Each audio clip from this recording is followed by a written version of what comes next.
Silksong Hollowknight has only been out for a few days, but the mods for this game are flowing in. So today we have an easy guide on how to install mods for Hollowknight Silksong. Let's get started. Now the first thing we'll need to do is find our game root folder. You can do this by locating Hollowknight Silksong in Steam, right-clicking on the game, going down to manage, and then you go ahead and hit this browse local files. If this isn't an option for you, you can instead go over to properties, and in the new window that pops up, you'll go ahead and click on installed files, and then you'll just click on this browse button. This new window that pops up will be your game root folder. You can tell you're in the right location if you see this .exe file. Now we'll need to install a requirement for these mods to work. So we'll be downloading a configuration manager called BepInEx. This is basically a framework to allow mods to load into the game, and this even comes with an in-game manager, kind of like a mod menu, so you can actually configure some mods while you're in game. So in order to install this, we'll go ahead and hit this files tab, and then you go ahead and hit that manual download button. Now make sure your game root folder is opened up, because in that BepInEx zip file, we'll go ahead and open this up, and we're going to take all of these files and drag it directly into that game root folder. Once you've done that, we can actually install some mods now. So we'll first install this movement speed mod. This is going to allow you to customize your player movement, and this is one of the mods where you actually configure it in game. So again, we'll go ahead and press this files button. We'll click on that manual download, and as you can see under mod requirements, it's required to have that BepInEx configuration manager. But since it's already installed, we'll go ahead and click download.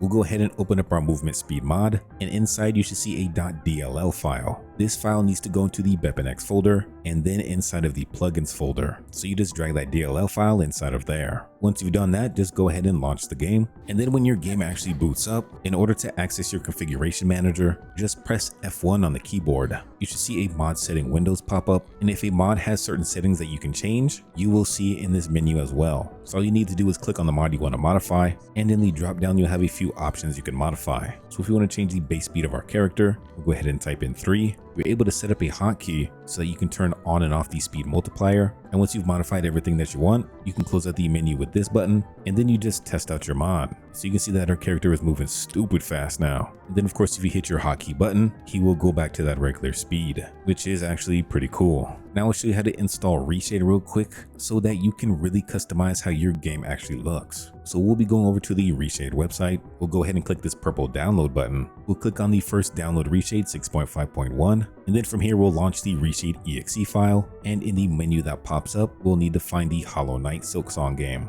Go ahead and click it to highlight it. We'll go down to next, and then in the rendering API selection, we'll select DirectX 10, 11, and 12. Go down to next once again, and then for this effects page, we're going to click the uncheck all button, and then we'll press it again to check all of the effects. We'll go ahead and press next again, and then from here, ReShade is actually going to install. Once you see the green checkmark button, go ahead and press the finish. And now inside of your game root folder, you should see a ReShade shaders folder. This is how you know you've installed it correctly. To complete the process though, we'll need a reshade.ini file. So we'll use this one called improved clarity. Of course, we'll go down to that files tab. We'll go ahead and download this. We'll open up that improved clarity zip file, and inside you should see a .ini file. You just need to drag this into your game root folder and then just launch the game again. When the game first launches, you'll see a ReShade menu pop up at the top of the screen. You need to press the home button on the keyboard in order to open up the ReShade menu. From here, you'll press continue again, and then at the top, you'll press on this drop down menu, and you're gonna find that ini file that you just installed.